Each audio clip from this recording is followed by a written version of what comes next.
देखा था बौद्ध धर्म में जब गौतम बुद्ध का क्या हो गया बताइए, महापरिनिर्वाण। ठीक है। महापरिनिर्वाण मतलब क्या होता है? मोक्ष को प्राप्त कर लेना। ठीक है।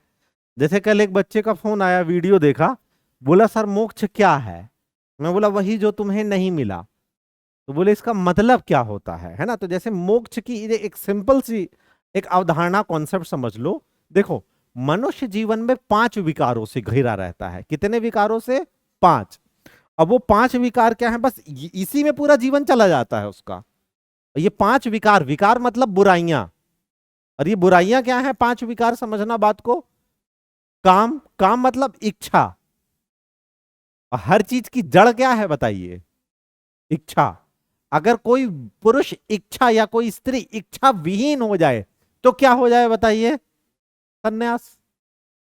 समझ रहे हो कि नहीं? ठीक है। काम, काम के बाद क्रोध। क्रोध तो बहुत खतरनाक चीज है। और इसी क्रोध से जन्म होता है अहंकार का। समझ रहे हो बात को? इसी क्रोध से फिर किसका जन्म होता है बताइए? अहंकार का। ठीक है। तो काम हो गया, क्रोध। क्रोध की नेक्स्ट स्टेज क्या है बताइए? अहंकार है। तो उसी के अंदर आ जाएगा काम, क्रोध, लोभ। लोभ मतलब क्या बताइए? लालच। लालच है कि नहीं?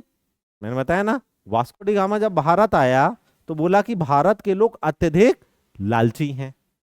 समझ रहे हो? तो काम, क्रोध, लोभ, मोह। मोह मतलब समझते हो ना? अटैचमेंट, जुड़ाव, लगाव। और सबसे भयंकर क्या बताइए? ईर्ष्या। ईर्ष्या, जिसे आप जलन कहें, या जिसे द्वेष कहें, या जिसे दुर्भावना कहें। ये जैसे मनुष्य आजकल सुख या सुखी क्यों नहीं रह पा रहा है? क्योंकि उसे दूसरे के सुख को देख के दुख हो रहा। उसको सुख कब मिलता है? जब दूसरा दुखी होता है। तो इसी चक्कर में फंसा है कि दूसरे का दुख उसका सुख है, और उसका सुख दूसरे का। तुम्हारा सुख रिश्तेदारों के लिए दुख है कि नहीं है? ठीक है। और रिश्तेदारों का सुख तुम्हारे लिए दुख है। इन सब चीजों से ऊपर उठना है कि नहीं उठना है? तो जब मनुष्य इन 5 विकारों से ऊपर उठ जाता है तो उसके अंदर अब किसी प्रकार की इच्छा नहीं रह गई, लालच नहीं रह गया। अरे समझ में? कोई मोह नहीं रह गया किसी के प्रति कि ये संसार मेरा है, यहां माँ बाप भाई बहन। जैसे शंकराचार्य, शंकराचार्य जब सन्यास ले रहे थे तो उनकी माता जी ने कहा कि एक तो पिताजी छोड़ के चले गए इतनी छोटी उम्र में तुम्हारे, और तुम अभी 8 ही वर्ष के तो बालक हो, और तुम मेरे को छोड़ के चले जा रहे हो। तुम माँ को अपने छोड़ के चले जा रहे हो, है ना? तो उनको ये चीज समझ में आ गई थी कि ये एक क्या है बताइए? ये एक इस धरती का, इस संसार का एक माँ बेटे का रिश्ता है। और वास्तविक रिश्ता तो इनका भी परमात्मा से और मेरा भी परमात्मा से है। तो ये भी उनकी है, मैं भी उनका हूं। लेकिन अभी उनकी चेतना जागृत हो गई है, इसलिए वो क्या लेना चाह रहे हैं? संन्यास लेना चाह रहे हैं। तो काम, क्रोध, लोभ, मोह और ईर्ष्या, इन सभी विकारों को जब व्यक्ति त्याग देता है तो ऐसी अवस्था को मोक्ष की अवस्था बोला जाता है। और जैसे कि ये अवस्था किसको प्राप्त हो गई थी? गौतम बुद्ध को प्राप्त हो गई थी। लेकिन किंतु परंतु मोक्ष का मतलब ये नहीं होता कि मर जाना और मर के परमात्मा को प्राप्त कर लेना। इसी धरती पे रह के तुमको जिंदा रहते भी मोक्ष मिल सकता है, जैसे गौतम बुद्ध को मिल गया था, क्योंकि उनकी कोई इच्छा ही नहीं रह गई थी। और फिर मरने के बाद क्या होगा उनका? क्योंकि मरने के बाद होता है पुनर्जन्म, और पुनर्जन्म का कारण होता है इच्छा। जब हम मरते हैं ना, तो हमारे जब लास्ट टाइम आता है ना, हमारा क्या होता है? प्राण उत्सर्ग होता है, ऊपर की तरफ जाता है, फिर वापस आता है 2 मिनट के लिए। क्यों आता है? आपको अपनी पूरी लाइफ का फ्लैशबैक दिखाने के लिए। तो आपकी पूरी लाइफ का फ्लैशबैक चलता है क्या? कि मैं पैदा हुआ, नन्हा बच्चा था, फिर बड़ा हुआ, फिर मुझे प्यार हुआ, फिर मेरी शादी हुई, फिर मेरी नौकरी लगी, फिर मेरे साथ ये हुआ। और इसी फ्लैशबैक में आपकी जो जो इच्छा रह गई ना, वो आपको याद आती हैं। समझ रहे हो?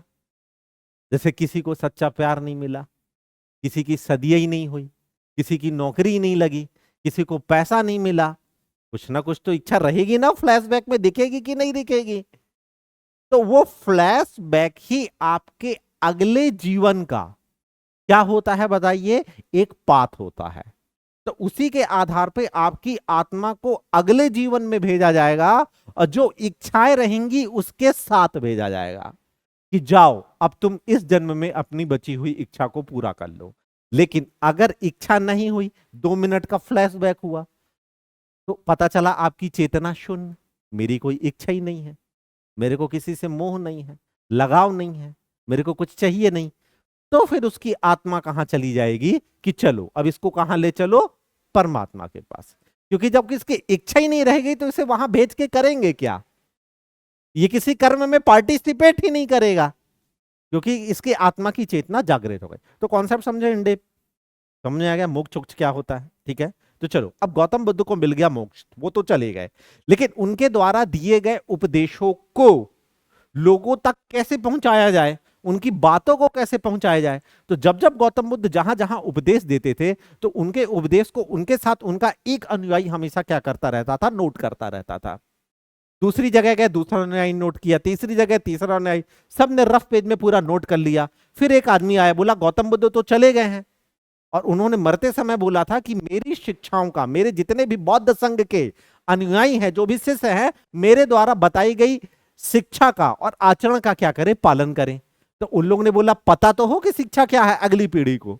हमको तो पता है, अगली पीढ़ी को कैसे पता होगी? जब उसको लिखोगे ना।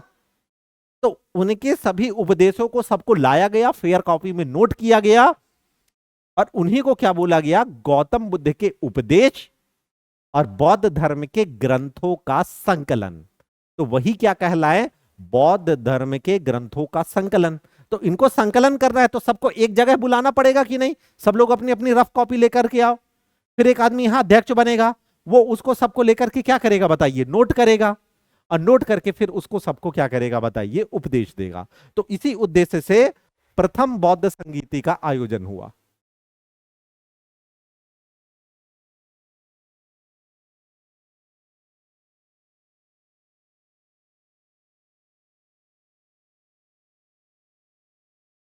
संगीति मतलब होता है सभा या सम्मेलन, ठीक है?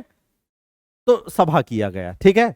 तो इस समय मैंने आपको बताया था ना कि बिंबिसार के समय में बुद्ध थे, और अजात शत्रु के समय में चले जाते हैं, महापरिनिर्वाण मिल जाता है। तो प्रथम बौद्ध संगीति में शासन किसका चल रहा था? तो इस समय शासन चल रहा था अजात शत्रु का।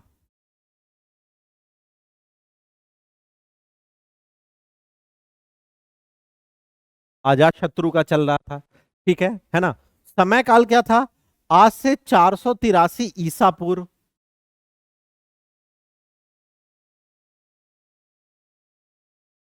ठीक है? किस जगह पर यह आयोजन हुआ था, यानी स्थान? तो उस समय मगध की राजधानी क्या थी, राजगृह या गिरिव्रज। तो इस स्थान पे हुआ था, ठीक है? अब यहां पे एक अध्यक्ष बनाया जाएगा ना, जो कि इसका क्या करेगा, संचालन। तो गौतम बुद्ध के बाद क्या हुआ, बौद्ध संघ तो उन्होंने बना दिया था, तो बौद्ध संघ का एक अध्यक्ष होता था, ठीक है? तो इस समय जो ये पूरा कराएगा, मतलब इसकी जो संगीति का की अध्यक्षता जो करेगा, तो वो इस समय वो जो बौद्ध संघ का अध्यक्ष होगा। तो इस समय बौद्ध संघ का अध्यक्ष कौन था? महाकश्यप था। समझ में आया? क्लियर है? तो अध्यक्ष कौन था? महाकश्यप था, ठीक है? चलो, अब इनके ग्रंथों का जो संकलन यहां पे विशेष, विशेष मतलब क्या हो गया कि हुआ क्या था आखिर यहां पे? तो हुआ क्या था, तो इनके उपदेशों का संकलन किया गया था। किसके? गौतम बुद्ध, यानी कि बुद्ध के उपदेशों का संकलन, ठीक है? तो उसका नाम रखा गया, उस पुस्तक का नाम सुत्त पिटक और विनय पिटक। अभिधम पिटक की आगे रचना होगी, ठीक है? समझना बात को। तो गौतम बुद्ध ने जितनी भी सारी मतलब उपदेश दिए थे, उनको सबको किसमें उठा के रख दिया गया? सुत्त पिटक में। उपदेश मतलब समझ रहे हो ना, जितना भी उन्होंने सारी चीजें बताई, जैसे बहुत सारी चीजें बताई उन्होंने, जैसे क्या बताया, जातक कथा बताया, ठीक है। अब जातक कथा के बारे में उन्होंने क्या बताया कि इसके पहले भी मेरे कई जन्म हुए हैं और उस जन्म में मैं अलग अलग अलग अलग उसमें मतलब रूप में आया हूं। जैसे आपने सुना होगा वो एक सोने के अंडे देने वाली मुर्गी की कहानी, कि एक व्यक्ति को एक मुर्गी मिलती है, वो डेली एक सोने का अंडा देती है, तो डेली जाता है एक अंडा लेकर के आ जाता है। एक दिन वो सोचता है कि डेली यार जाना आना, अंडा लेने जाना, संडे हो या मंडे रोज लाओ अंडे, इससे अच्छा क्या किया जाए, मैं इस मुर्गी का ही पेट काट डालूं और जितने भी अंडे हैं एक ही बार में बटोर के ले आऊं। और वो जाता है मुर्गी को काट देता है, अंडा मिलता ही नहीं है, मुर्गी मर जाती है। तो इससे क्या सीख मिलती है कि लालच बुरी बला है। समझ में आया? अच्छा, अब यही सेम कहानी विष्णु शर्मा की पंचतंत्र में मिलती है। आपने सुना होगा पंचतंत्र की कहानियां। तो पंचतंत्र, विष्णु शर्मा की पंचतंत्र और जातक कथाएं दोनों में सिमिलैरिटी मिलती है। तो यहां पे बौद्ध धर्म की आलोचना भी की जाती है कि गौतम बुद्ध ने जो जातक कथा बताई वो कुछ और नहीं बल्कि हाँ मतलब वैदिक धर्म की ही विष्णु शर्मा की पंचतंत्र की कहानियां हैं। जिसमें क्या था कि एक राजा थे, उसके 4 पुत्र थे जो बहुत ही ज्यादा मंद बुद्धि थे और उनको अपना राज्य उनको देना था, लेकिन कोई भी योग्य नहीं था। वो न विद्या पढ़ पाते थे न कुछ कर पाते थे। तो एक ऋषि आए, उन्होंने बोला मैं कहानियों के माध्यम से इनको पूरी शिक्षा दे दूंगा। तो उसके लिए उन्होंने पंचतंत्र की क्या की रचना की और उसके माध्यम से उनको ये सब शिक्षाएं दी, जिसमें मुख्य रूप से जो सबसे ज्यादा बल दिया गया है नैतिक शिक्षा पे बल दिया गया है। ठीक है।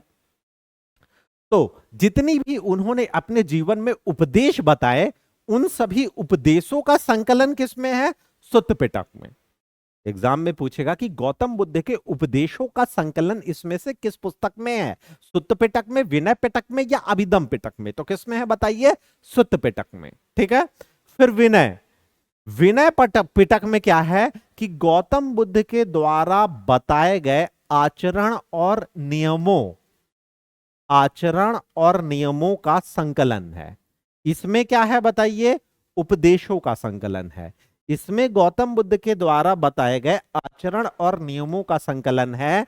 इसका मतलब क्या हुआ? इसका मतलब यह हुआ कि गौतम बुद्ध ने क्या बताया था कि एक व्यक्ति को अपने जीवन में कैसा कैसा आचरण करना चाहिए। याद करो, 10 सील बताए हैं कि नहीं बताए हैं?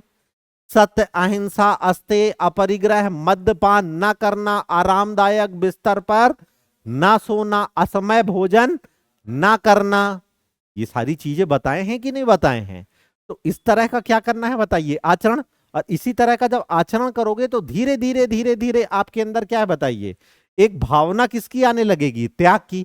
तो जाकर के फिर अष्टांगिक मार्ग का अनुसरण करोगे, है ना। तो ये सारी चीजें किसमें? विनय पिटक में। तो समझ में आया कि प्रथम बौद्ध संगीति क्यों हुई थी? गौतम बुद्ध के उपदेशों को एक जगह एकत्रित करके लिखने के लिए, और वो 2 ग्रंथों में लिखा गया, दैट इज सुत्त पिटक और विनय पिटक में। कहा? पहली बौद्ध संगीति में। उस समय शासक कौन था? अजात शत्रु। समय क्या चल रहा था? 483 ईसा पूर्व। स्थान क्या था? राजगृह। और अध्यक्ष कौन था उस समय? जो बौद्ध संघ का अध्यक्ष रहेगा वही किसका अध्यक्ष बन जाएगा? बौद्ध संगीति का अध्यक्ष बन जाएगा। ठीक है। अब चलो, प्रथम के बाद अब द्वितीय बौद्ध संगीति होती है। ठीक है। अब द्वितीय बौद्ध संगीति के होने का कारण क्या था? समझ में आया? द्वितीय बौद्ध संगीति के होने का कारण यह था कि चलो भैया, बौद्ध धर्म तो गौतम बुद्ध ने जो सारे उपदेश बता दिए, आचरण बता दिए, नियम बता दिए, हम सब कुछ जान गए हैं, लेकिन इसको हमें लोगों तक भी फैलाना है। फैलाना है कि नहीं फैलाना है? ताकि लोगों को भी उसका लाभ मिले। क्योंकि गौतम बुद्ध क्या बोल के गए थे कि मेरे द्वारा दी गई शिक्षा और उपदेशों को आप लोगों को ज्यादा से ज्यादा लोगों को बताना है, ताकि ज्यादा से ज्यादा लोग महापरिनिर्वाण को प्राप्त कर सके। तो इसके लिए फिर क्या किया? अब जैसे देखो, उपदेश देना है, तो उपदेश देना है तो उसका 2 ही तरीका हो सकता है। या तो सब लोगों को यहां बुला लिया जाए और बुला के बैठा लिया जाए, और बैठा के क्या दे दिया जाए? उपदेश दे दिया जाए। ठीक है। लेकिन किंतु परंतु क्या सभी लोग आ पाएंगे यहां पे? नहीं आ पाएंगे। बहुत सारे लोग छूट जाएंगे कि नहीं? मान लो मध्य प्रदेश की राजधानी भोपाल में सम्मेलन हुआ, तो कहां के लोग भाग ले पाएंगे? मध्य प्रदेश के। और सभी लोग नहीं ले पाएंगे ना। कर्नाटक का आदमी आ पाएगा क्या? श्रीलंका का आदमी आ पाएगा क्या? नहीं आ पाएगा। तो बोले अब यार श्रीलंका कैसे पहुंचे, वहां के लोगों को कैसे बताएं? तो बोले कि अब इस संगीति का उद्देश्य यह रहा कि ज्यादा से ज्यादा बौद्ध धर्म का प्रचार प्रसार करना है, जिसका तरीका दो रहेगा। एक तरीका रहेगा सभा करके, ज्यादा से ज्यादा सभा करके, और दूसरा तरीका रहेगा घूम फिर करके। घूम फिर करके मतलब क्या? कुछ बौद्ध भिक्षु भिक्षुणी इकट्ठा हो करके जगह जगह पर जाएं और गौतम बुद्ध के इन उपदेशों को क्या करें, वहां तक फैलाएं। तो द्वितीय बौद्ध संगीति में क्या हुआ था? दो प्रकार के क्या बनाए गए थे, मतलब एक वो बनाए गए थे, कह सकते हैं दो तरह की बॉडी बनाई गई थी। ठीक है कि बौद्ध संघ में क्या हो गया, इस बात को लेकर के विवाद हो गया कि हमारी चीज ज्यादा लोग तक कैसे पहुंचे। तो बोले कि दो तरह के हम सिस्टम बनाते हैं। ठीक है, एक सिस्टम का इन्होंने क्या नाम रखा, स्थाविर, और एक का महासंघिक। समझना बात को, स्थाविर और महासंघिक। समझना, स्थाविर लोग क्या करेंगे, इसमें घूम घूम कर उपदेश देंगे। किसके उपदेश देंगे? गौतम बुद्ध के। अब तो इनके पास ग्रंथ भी आ गया है। कौन सा ग्रंथ आ गया है? सुत्त पिटक और विनय पिटक। उसके उपदेश देंगे। अब जो लोग यहां नहीं पहुंच पाएंगे तो उसके लिए वो लोग क्या करेंगे बताइए? ठीक है, सॉरी, जो लोग नहीं पहुंच पाएंगे उनको घूम घूम के, और बाकी लोगों को कहां बताइए? सभा। और किसकी सभा? बौद्ध संघ की। ठीक है, तो इस प्रकार ज्यादा से ज्यादा लोगों को क्या किया गया बताइए? कवर किया गया। और कवर करने के साथ साथ क्या हुआ बताइए? कि ज्यादा से ज्यादा दूर तक बौद्ध धर्म के उपदेश पहुंच सके। ठीक है, यही था द्वितीय बौद्ध संगीति का उद्देश्य। ठीक है, और ये द्वितीय बौद्ध संगीति किसके समय में होगी? उस समय जो शासक था उसका नाम क्या था बताइए? कालाशोक। ठीक है, कौन से वंश का है ये? शिशुनाग वंश का। ठीक है, तो शिशुनाग वंश का क्या बताइए? कालाशोक। ठीक है, और स्थान, स्थान क्या होगा? ये चूंकि अपनी राजधानी बदल देता है, कहां ले जाता है? वैशाली। समझ रहे हो? तो कहां पे होगा बताइए? वैशाली में होगा। कालाशोक ही क्यों कराएगा और वैशाली में ही क्यों होगा? क्योंकि जितनी भी धर्म की बड़ी बड़ी बातें होंगी वो उस समय की राजधानी में होंगी, और उस समय की राजधानी क्या थी? वैशाली। और वैशाली का शासक कौन था? कालाशोक। तो मगध में ही सारी चीजों की चर्चा होगी ना, क्योंकि सबसे बड़ा महाजनपद कौन है बताइए? मगध। और मगध की राजधानी इस समय क्या है? वैशाली। इसलिए वैशाली में होगा। और वैशाली का शासक इस समय कौन है? कालाशोक। तो कालाशोक करवाएगा कि नहीं करवाएगा? जैसे आज बीजेपी ने राम मंदिर बनवाया कि नहीं बनवाया? तो उस समय का सबसे फैलता हुआ धर्म कौन था? बौद्ध। तो कालाशोक था तो कराएगा कि नहीं कराएगा बताइए? बिल्कुल कराएगा। ठीक है, और समय वो 483 था। ठीक है, 100 साल और आगे बढ़ा दो तो कितना हो जाएगा? 383। आगे बढ़ा दो मतलब ईसा पूर्व चल रहा है ना, हम पीछे की तरफ चल रहे हैं। ठीक है, अब इस समय बौद्ध संघ का अध्यक्ष कौन था? ठीक है, तो साब कमीर। इस समय अध्यक्ष कौन था? ठीक है, साब कमीर। ठीक है, और विशेषता तो मैंने बताई दी कि बौद्ध धर्म का ज्यादा से ज्यादा क्या करना बताइए? प्रचार प्रसार। कैसे करना? घूम घूम करके करना और सभा में भी करना, जिससे बौद्ध धर्म ज्यादा से ज्यादा क्या हो सके बताइए? प्रसार हो सके। ठीक है, अब इसके बाद आगे चल करके क्या होगा देखो, कि सम्राट अशोक, सभी को पता है कि कलिंग युद्ध में सम्राट अशोक का इतना ज्यादा खूना खराब देख करके हृदय परिवर्तन हो गया, तो उन्होंने बौद्ध धर्म को ग्रहण कर लिया। क्योंकि बौद्ध धर्म का मूल उद्देश्य क्या था बताइए? अहिंसा। तो चूंकि सम्राट अशोक सबसे बड़े प्रतापी राजा थे, तो उनका हृदय परिवर्तन हो जाएगा, तो वो आगे चल करके सबसे ज्यादा प्रचार प्रसार किसका करेंगे बताइए? बौद्ध धर्म का। तो जो तृतीय बौद्ध संगीति होगी तो वो कौन करेंगे बताइए? सम्राट अशोक। ठीक है। और इनके समय राजधानी क्या थी मगध की? पाटलिपुत्र। सब कुछ मगध में होगा क्योंकि सबसे बड़ा महाजनपद क्या है? मगध। और सबसे ज्यादा प्रचार प्रसार कौन कर रहा है? बौद्ध धर्म। और इस समय, ठीक है, समय काल क्या? 250 ईसा पूर्व। ठीक है ना? और इस समय बौद्ध संघ का जो अध्यक्ष था वो कौन था? मोगलीपुत्र। ठीक है, मोगलीपुत्र तिस। समझ रहे हो? जब आप सांची जाते हैं सांची का स्तूप देखने के लिए, तो जो बड़ा वाला स्तूप है उसी के सामने एक छोटा स्तूप बना है। तो वो जो छोटा स्तूप बना है वो किसका है? ये मोगलीपुत्र तिस का। आगे चल करके ये अशोक का क्या बन गया था बताइए? धार्मिक गुरु। तो अशोक का धार्मिक गुरु कौन था बताइए? मोगलीपुत्र तिस था। उस समय बौद्ध संघ का अध्यक्ष कौन था? मोगलीपुत्र तिस था। समझ रहे हो? अब यहां पे आकर के अब विशेष क्या होगा समझना। तो एक तीसरे ग्रंथ की रचना होगी, दैट इज अभिधम्म पिटक। ठीक है। अब इसमें क्या बातें की जाएगी? दर्शन की बातें की जाएगी, यानी बौद्ध दर्शन, यानी कि बौद्ध फिलॉसफी। ठीक है। दर्शन, दर्शन दृश्य धातु से मिलके बना है, जिसका अर्थ होता है देखना। देखना मतलब सिर्फ सामने से नहीं देखना, किसी भी चीज को देखने का दृष्टिकोण क्या होता है? चारों तरफ से। ठीक है। जैसे अभी आप मेरे को देख रहे हैं तो सामने से, लेकिन मेरे को देखने का आपका दृष्टिकोण क्या होना चाहिए? चारों, है ना? फिर आपने ऐसे साइड में देखा, ये दूसरा दृष्टिकोण, ये तीसरा दृष्टिकोण, ये चौथा दृष्टिकोण, है ना? तो इसको बोला जाता है फिलॉसफी। किसी भी चीज को डिटेल में जानना, उसके बारे में, उसके आंतरिक तत्व को जानना। बाहर तत्व को तो आप देख रहे हैं तो बता दिए कि ये शरीर है, आंख है, नाक है, लेकिन अंदर क्या है? अंदर है आत्मा, तो उसका उस आंतरिक तत्व की क्या विशेषता है? ठीक है। तो ये सब चीजों को हम कहां पढ़ते हैं बताइए? दर्शन में पढ़ते हैं। अब जैसे याद करिए, मैंने बौद्ध धर्म के लेक्चर में आप लोग को बताया था ना, प्रतीत समुत्पाद का सिद्धांत, कि हर चीज कार्य कारण से हो रही है, तो यही है बौद्ध दर्शन।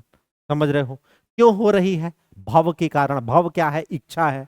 समझ रहे हो? तो जब अब गौतम बुद्ध चले गए, तो ये बड़े बड़े बौद्ध संघ के अध्यक्षों ने जब सभा की, तो सभा में चर्चा परिचर्चा होगी कि नहीं? तो यहां पे एक चीज पे ये लोग अटक गए। कहां पे अटक गए बताइए? यहां पे ये लोग अटक गए कि गौतम बुद्ध ने बोला था कि ईश्वर नहीं होता है। समझ में आया? ठीक है। और उन्होंने क्या बताया था बताइए? ठीक है, पुनर्जन्म के बारे में बताया था, है ना? तो इन्होंने यहां पे ये बोल दिया था कि पुनर्जन्म नहीं होता है। तो जब पुनर्जन्म नहीं होता है तो फिर आत्मा का क्या होगा? कॉन्ट्राडिक्ट हो गया यहां पे, समझना। बौद्ध धर्म कहां पे आके कॉन्ट्राडिक्ट हो गया, या किस आधार पे बौद्ध धर्म की आलोचना की जाती है? गौतम बुद्ध ने बोला कि भैया पुनर्जन्म नहीं होता है, तो उन्होंने ये बोला था आत्मा नहीं होती है, आत्मा क्या हो जाती है? खत्म हो जाती है। लेकिन उन्होंने बोला था पुनर्जन्म होता है। इसका प्रमाण हमें कहां से मिलता है? जातक कथा। क्योंकि जातक कथा में वो क्या बता रहे थे कि मैं पूर्व जन्म में ये था, ये था, ये था, ऐसे 50 जन्म बताए। तो उन्होंने क्या बताया कि पुनर्जन्म होता है, लेकिन उन्होंने बोला आत्मा नहीं होती है। तो बताओ क्या ऐसा संभव हो पाएगा कभी? क्या? क्योंकि जब पुनर्जन्म हुआ मतलब अभी हम मर गए, तो हमारा दूसरा जन्म है, तो दूसरा जन्म होगा तो कौन लेगा? आत्मा ही जाएगी ना। लेकिन जब आत्मा ही नहीं होगी तो पुनर्जन्म संभव है क्या? नहीं। इसी चीज को लेके कॉन्ट्राडिक्ट हो गया, तो यहां पे इसी चीज को लेकर के क्या होने लगी? चर्चा होने लगी। आ रहा है समझ में? तो बौद्ध धर्म के दर्शन की बातों को किस में लिखा गया है? अभिधम्म पिटक में। ठीक है। तो पहली संगीति में क्या होगा? सुत्त पिटक, विनय पिटक। सुत्त पिटक में क्या लिखा जाएगा? उपदेशों का संकलन। विनय पिटक, विनय, विनम्रता, आचरण, रिलेट कर लोगे। द्वितीय बौद्ध संगीति में ज्यादा से ज्यादा प्रचार कैसे करना है? स्थिर रह के, घूम घूम के, स्थाविर और महासंगिक। तीसरी में क्या होगा? बौद्ध दर्शन की बातें। ठीक है। अब आगे चल करके एक बहुत प्रतापी शासक होगा, जिसका नाम क्या होगा बताइए? कनिष्क। तो कनिष्क के समय में ये कनिष्क जो है तो बौद्ध धर्म को पूरी तरह यानी 100% मानेगा। ठीक है, समझ रहे हो? क्योंकि इसके पहले जैसे अशोक था वो शैव धर्म को मानता था, बाद में वो चेंज किया, लेकिन ये 100% शुरू से ही कनिष्क किसको मानता था? बौद्ध धर्म को। और इसके समय में जो स्थान रहेगा वो है कुंडल वन, कश्मीर, वहां पे होगा। समझ रहे हो? बहुत ही अच्छा स्थान था, हिल स्टेशन था, तो उसने इसका चयन किया। कब हुआ, यहां समय क्या है? तो प्रथम शताब्दी में हुआ। ठीक है, प्रथम शताब्दी में हुआ। ठीक है, और इस समय अध्यक्ष बनेगा वसुमित्र, अध्यक्ष बनेगा। और पहली बार बौद्ध संगीति में ऐसा हुआ है कि उपाध्यक्ष भी बनाया जाएगा। और उपाध्यक्ष किसको बनाया जाएगा? अश्व घोष को बनाया जाएगा। ठीक है, क्लियर है? यहां पे अध्यक्ष और उपाध्यक्ष दोनों आएंगे, क्योंकि दो ज्ञानी व्यक्ति आ जाएंगे और दोनों को बनाने में लेकर के मतभेद होगा।